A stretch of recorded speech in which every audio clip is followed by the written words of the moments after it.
possible future exists somewhere in the score, and the past that stay coherent. keep returning nevermore. We want movement reaches silence Another movement starts to rise, as the universe keeps listening. through a billion different eyes. We're records of life, spinning round and round. Every world a different song, Every song a different sound. We're records of light, turning in the stream. one becoming ending in a never-ending dream. In a never-ending dream.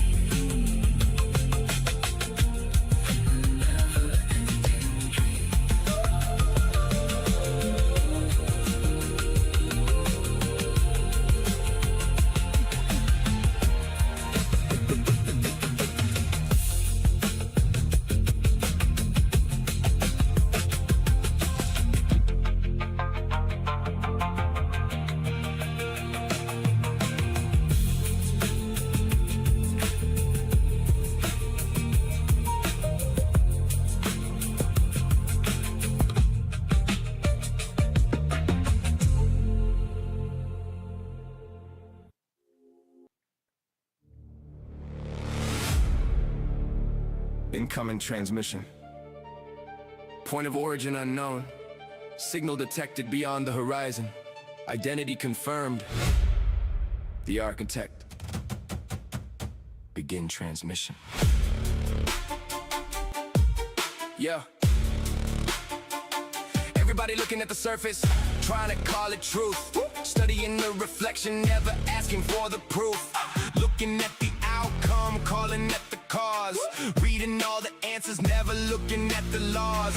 Wait, you do think gravity's a force? Just hanging in the sky, a number in an equation with no reason why. No connection to probability, no hidden thing to find. Just curvature appearing out of nowhere all the time. Nah, see echoes in the spiral, echoes in the rain, echoes in the galaxies repeating once again. Different forms, different scales, different mass, same face. Like something keeps remembering every pattern, every place. Hold up, the physicists got particles, the engineers got machines, the mathematicians got symbols describing what they've seen. Everybody's got data, everybody's got reviews, everybody's got a window, nobody's got the view.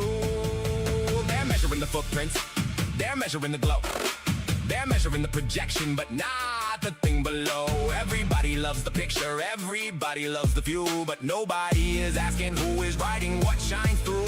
Maybe time is just a reading, maybe clocks are keeping score. Maybe what we call a second isn't really time at all. Maybe stars and atoms swing to rhythms we can't quite see, like metronomes of light keeping cosmic harmony. Maybe every pulse of space-time, every galaxy in flight is another hand that's moving on a clock made out of light. Maybe every distant future, maybe every ancient past, lives together in a structure where no moment has to pass. Maybe what we call a particle is a wave that's standing still. Maybe what we call reality is a pattern with a will. Maybe every path contributes, maybe every history votes. Maybe all the sum of histories is what keeps the cosmos afloat. Look, look, the horizon holds the picture, the singularity, the code. One stores every history, one projects the road. The derivative asks questions, the integral keeps score. One side reads the footsteps, one side reads the shore. Maybe spin becomes the language, maybe light becomes the pen. Maybe all the universe is writing itself again and again. Every ending folds into the place where it begun, like a record turning slowly, making many songs from one. The last note becomes the first note, the final frame becomes the start. The horizon keeps reflecting what was written from the heart, and the interference pattern keeps repeating through all time as the universe keeps singing the same eternal rhyme. End transmission.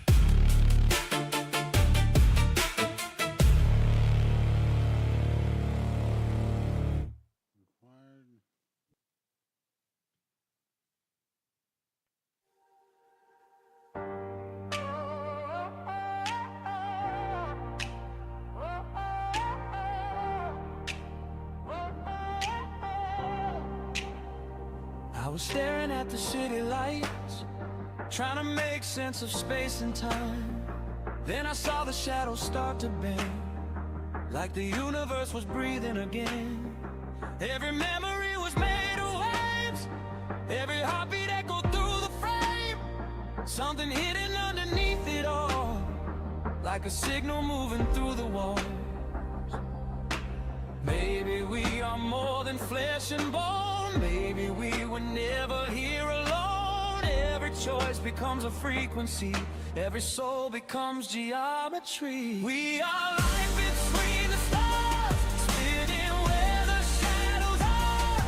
Every moment leaves a trace, written on the edge of space. Gravity and love collide, like two mirrors face to face.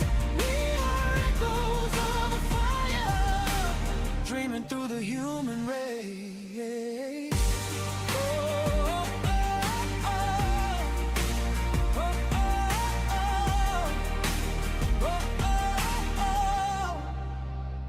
Black holes drawing pictures in the dark, burning little symbols through my heart. Every path I thought I walked alone was another thread already sewn. Time was never what it seemed to be, just a river made of memory. Maybe consciousness is not confined, maybe space is written through the mind. Maybe we are more than flesh and bone. Maybe we were never here alone. Every choice becomes a frequency, every soul becomes geometry. We are light between the stars, spinning where the shadows are.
The name's Nat. Today's Thursday, and we do webinars every single week.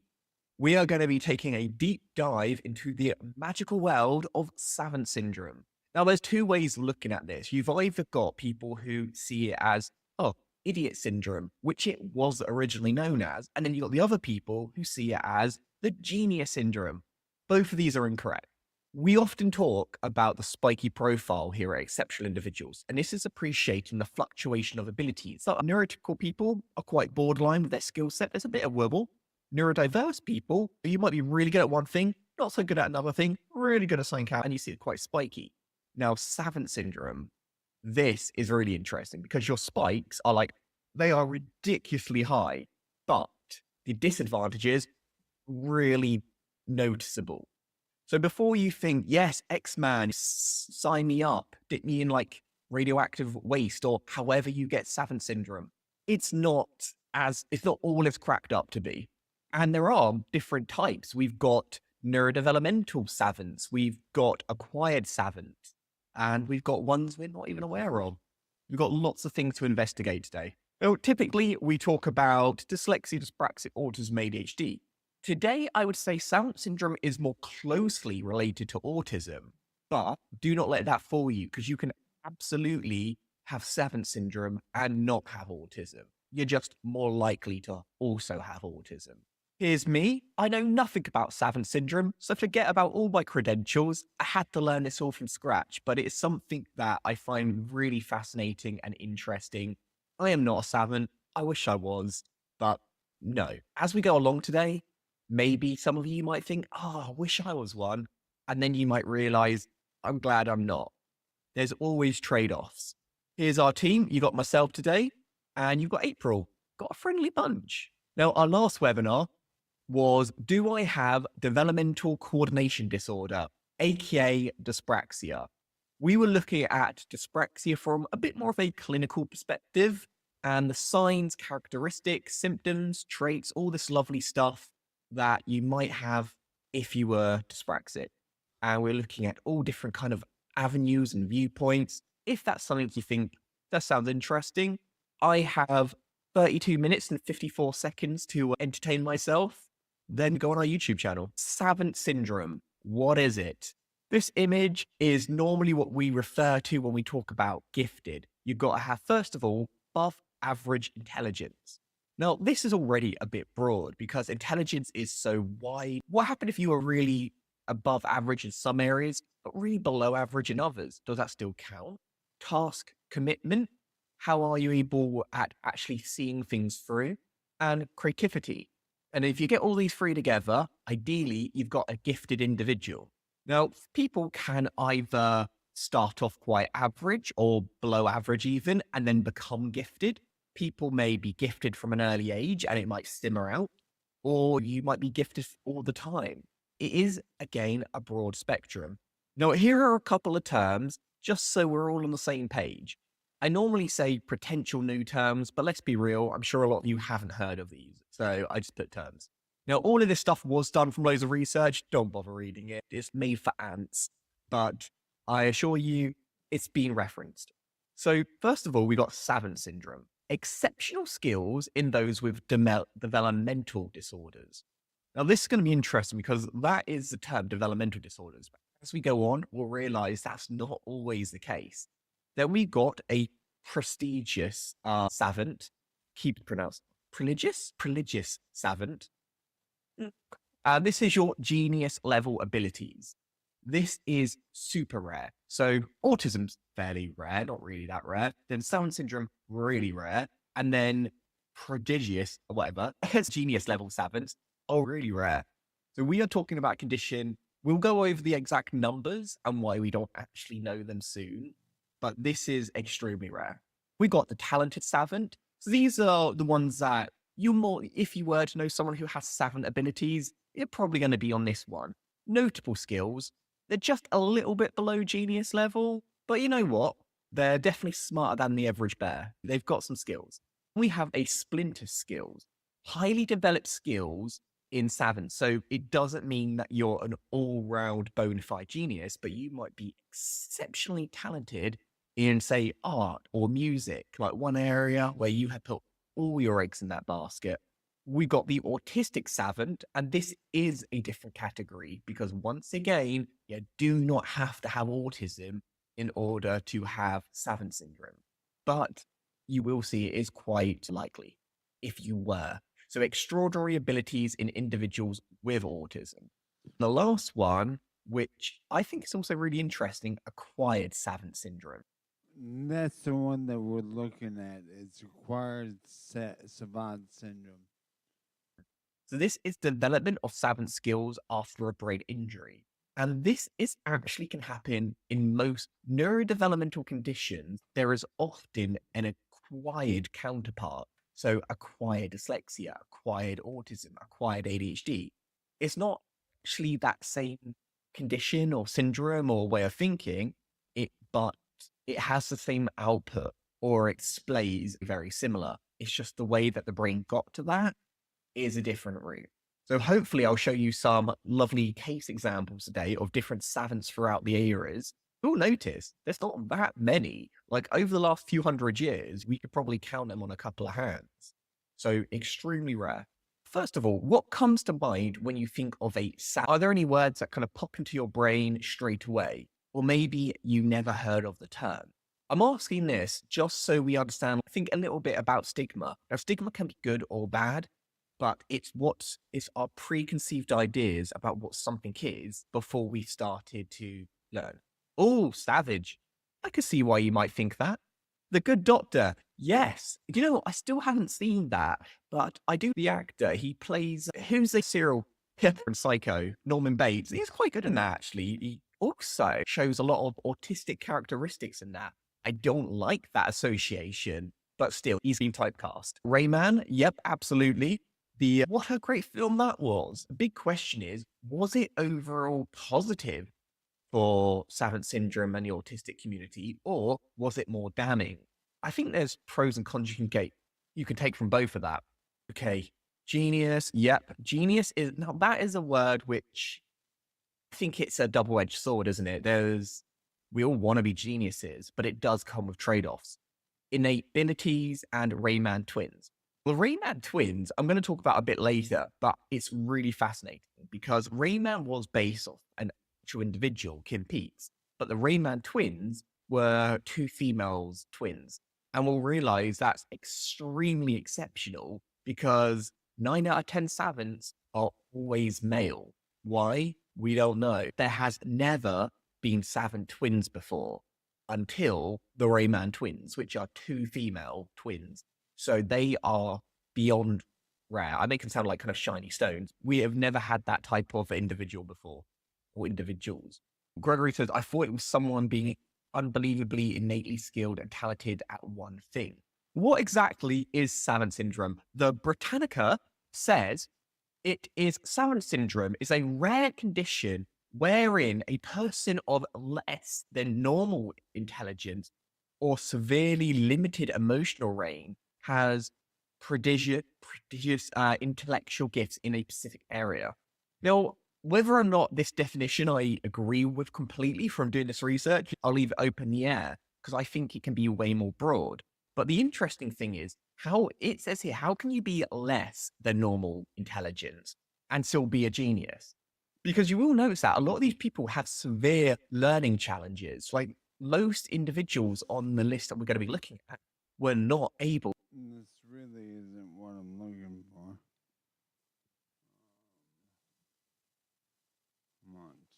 Acquired Savant syndrome.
This is Dr. Oz. This is, I think, on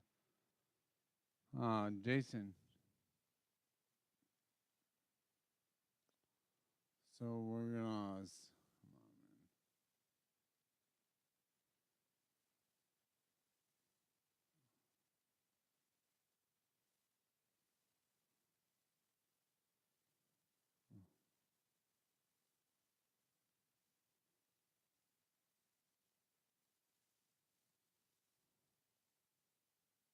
It's so amazing. See how a blow to the head took two ordinary guys and unlocked extraordinary talents. It's changed my whole design. Acquired savant syndrome. So overall, blessing. Okay, so this is, I think, focused on two people. Jason Paget, and he's the one that I've found out about so far. And I definitely would like anybody's input into this. Or curse that this happened. Plus, almost every child carries one, a cell phone. But do they cause cancer in kids? Coming up next on Dr. Oz.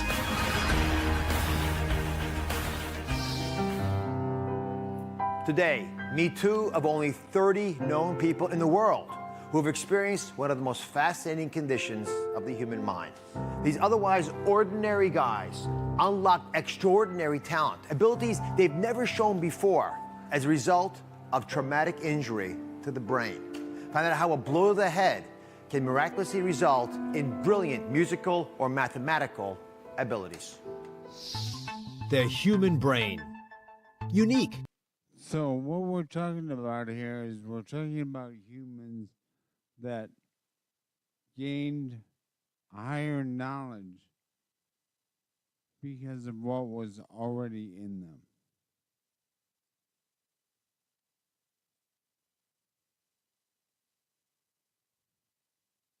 Complex and mysterious.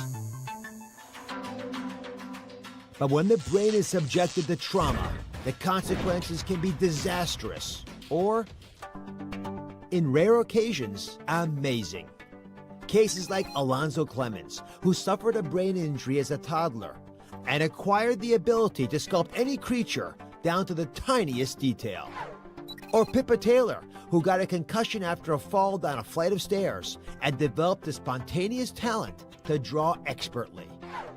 Or Orlando Sorrell, struck by a baseball at age 10 and left with the staggering capability to recollect precise weather details of every date since his accident. Neurologists call it acquired savant syndrome, when brain damage spontaneously unlocks amazing new abilities and talents. Derek Amato is another example. I was at a pool party. I remember striking the bottom of the pool and then coming out of the water, apparently in shock, and I thought my ears were bleeding. The resulting massive concussion unleashed Derek's dormant musical talent. I went to visit a friend, and in the corner of his apartment was a small keyboard, and I was just absolutely drawn to go over and tinker with it for some reason. I had never a desire to learn or play the piano. The moment I sat down, my abilities were just fluid and nonstop. I didn't know how to comprehend what was transpiring. I'm still trying to understand it.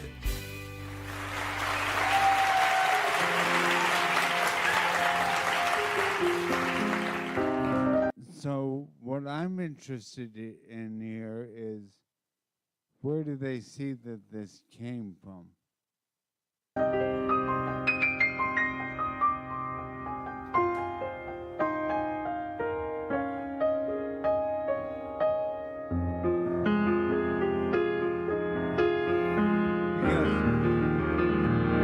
It's unbelievable. Derek, Because you see, to me, this is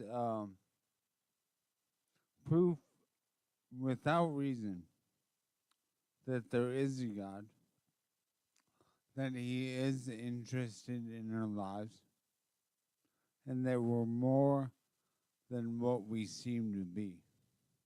is the only known person to have acquired musical talent after an injury like this, and he's here. I guess I'm listening to, I'm sure everyone at home is listening to this and thinking, there's no way you did not have this talent before the injury. I wish I would have. I would have been playing a long time ago. I would have played when I was a kid. I love the instrument. Had you ever tried to play musical instruments before? I grew up, my grandmother played the church organ, so I would go to church and sit next to her and I'd see it, but I never played one. How do you tell your family? How did they figure out that this was some weird outcome of what could have killed you?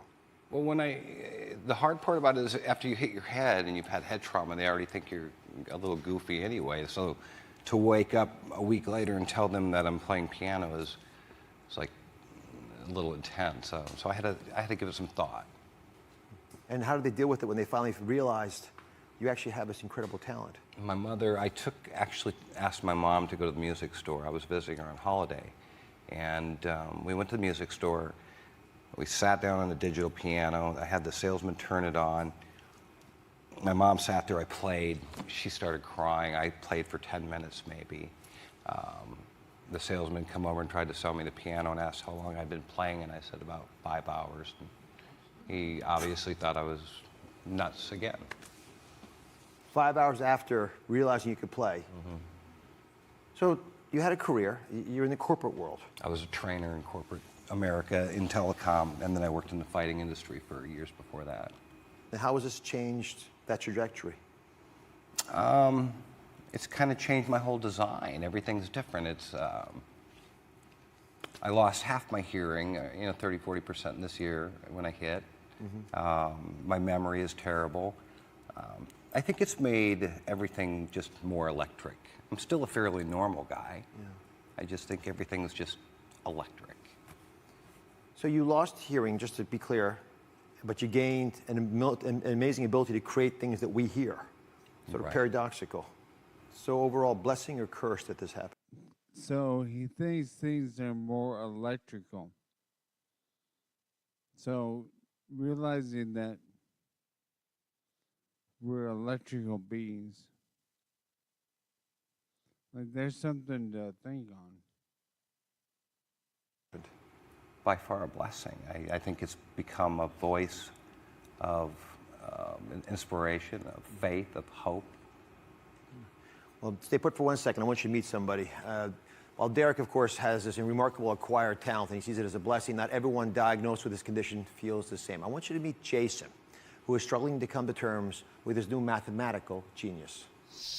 Jason Paget is a changed man. I always tell my wife, if you had met me before, there is no way you would have liked me. Life consisted of going out every night to the bars, one big carefree goof off. All that changed 13 years ago when Jason was viciously mugged. The attack left him with a severe concussion and an incredible new ability. All right, so I think with Jason, it happened in 2002, possibly. I could be wrong on that. But if that's the case, this was 11 or 12 years ago. The morning after the attack, when I washed up in the bathroom and I looked at the water going down the drain, it didn't look like it normally did. Now it looks like it's these little tiny straight tangent lines that are getting smaller as they rotate down in towards the drain. And now I know it's like a recursive form of the Pythagorean theorem. Jason is believed to be one of the only people in the world who can draw mathematically accurate fractals by hand. You know, when you graph an equation and it makes a certain shape, you can see those shapes, in reality, and they're everywhere. I draw to express what I'm seeing. The patterns are just beautiful. It's awesome. It's awesome. These stories are riveting to me. Thanks for being here, Jason. Okay, so he sees God's kingdom. It's what I see. It's the same thing I see. He draws it. That's a picture, I understand, of your hand, Yes. but it's not how I would draw a hand. Can you explain what we're seeing and how your mind processes all that? Right. Ever since I was attacked in a robbery and had a brain injury, and ever since then, when things move, they have this jitteriness to it, and that jitteriness makes everything look like it's attached to a three-dimensional grid structure. The best way I can think of describe it is hitting pause repeatedly on your TV and see it frame by frame with like a line connecting the frames, but in real time. So if I look at that picture, what do those different lines represent to me? This is just showing the jaggedness. The smoothness of everything is gone now. Because of these little picture frames and the line in between them, there is no curve anymore. So everything has this slightly pixelated and straight lines around all the edges of it. So curves are gone completely. So when you look at my face, Yes. you also see jagged lines. Everything is that way, and especially when bright light hits it and when there's motion. The motion really makes it stand out, or light bouncing off of water will literally draw a grid for you and do a lot of other amazing things too. So you see things none of the rest of us see. So I understand that you've not met anyone else who has had this change of awareness after a brain injury. Never. There are not many people who at least are public about it. Right. I'd like to introduce you to Derek, if you don't mind, so at That'd be least great. have it happen on our stage for the first time. Right. So Derek, come on over. Hi, it's nice to meet you. Pleasure. I've never met another. Me either, choir yeah. savant, so I've had all sorts of questions that I've wondered about. I have lots of questions for you. Yeah, like I get migraines that are all encompassing. Like they'll knock me down for days at a time, and I was curious if that happens to you. I go or- through all that. I go through. Yeah, we probably need more time. So Wow. we'll have to spend some time together. Yeah. I would imagine I one would of these days. like to ask, I think, probably the big questions everyone's wondering. And I wonder if you're asking of yourselves, why? Why did this happen? Why me? You ever ask that of yourselves? I ask it all the time. I think in my personal, I think I was brought here with this gift, and I think the head injury potentially opened up an area in my brain that allowed me to use it. Okay, I don't know what that means. He was brought here with a gift. All right, so we all have these gifts. They're gifts from God that we come into this world with. So, for something to unlock that in us, right?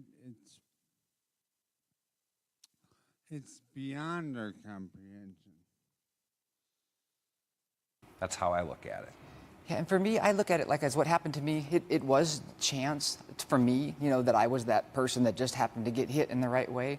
And but then after a while, after going through all that tough beginning, I really want nothing more than just to share it because it's so amazing. Now, you said, you want to make sure people are clear on this. You're actually going to have an opportunity because Jason's actually going to be you're going to be the subject of a movie. Yes. I don't know if you're allowed to talk about this yet, but may I inquire who's going to play you? Yeah, the rights were bought by. No. That's right. Derek's playing Jason. No. Yes, the rights or the option for the book was purchased by Channing Tatum and Sony. Channing Tatum. Channing Tatum. So Well, I he's love taking Sony. math lessons yes, now. You look the same. Yes. There, look at that Yes, there camera. we go. Look at that camera. That camera. We're identical except for the 50 pounds of muscle. And so, Derek, when your turn comes, 'cause I cannot believe there are people right now watching the show saying, "I want to buy him." Who should play you? You think? Well, if he gets that guy, I want like Leonardo. DiCaprio? Yeah. Come on over here. Play us a little bit. Play us out the break. Jason, come on over. Yeah, you should probably try playing. I love listening You're to right. music That now. would make it different. Come on over. We'll be right back.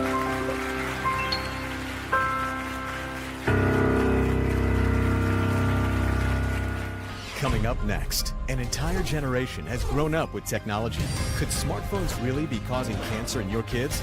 The medical world is divided. Why some experts warn it's the tobacco of the future. Coming up next. All new Oz. Bugs for breakfast? 20 humidifiers just to go to bed? Dr. Oz breaks down bizarre health behaviors. Plus, what the secret language of cravings were. Like Leonardo. DiCaprio? Yeah. Come on over here. Play us a little bit. Play us out the break. Jason, come on over. Yeah, you should probably try playing. I love listening You're to right. music That now. would make it different. Come on over.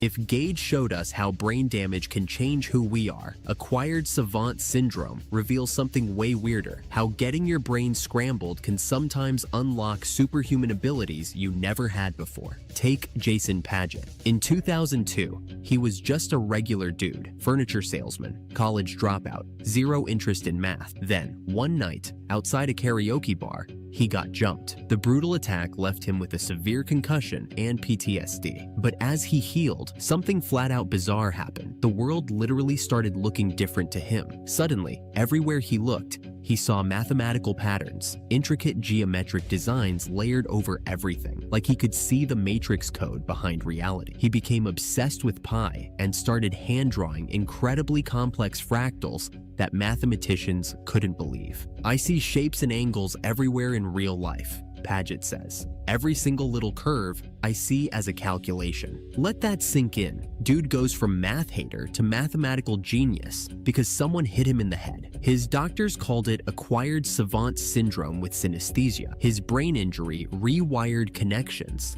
that let him literally see math concepts most of us can't even imagine. And Paget's not the only one. Remember Orlando Sorrell? Normal 10-year-old kid until a baseball smacked him on the left side of his head. After that, he could instantly tell you what day of the week any date fell on and remember the weather and what he was doing on every single day since the accident. My personal favorite is Derek Amato. In 2006, this guy with basically zero musical training dived into the shallow end of a pool, got a nasty concussion, and woke up with an overwhelming urge to play piano. When he sat down at a keyboard, his fingers just knew what to do. He started playing like someone who'd practiced for decades. How? He says he sees black and white blocks, almost like a music sheet, that guide his fingers. What makes these cases so mind-bending is what they suggest about human potential. These weren't trained geniuses who recovered lost skills. These were ordinary people who suddenly gained abilities they never had before. It challenges our entire understanding of talent and genius. It suggests something crazy. What if Mozart-level talent exists in all of us,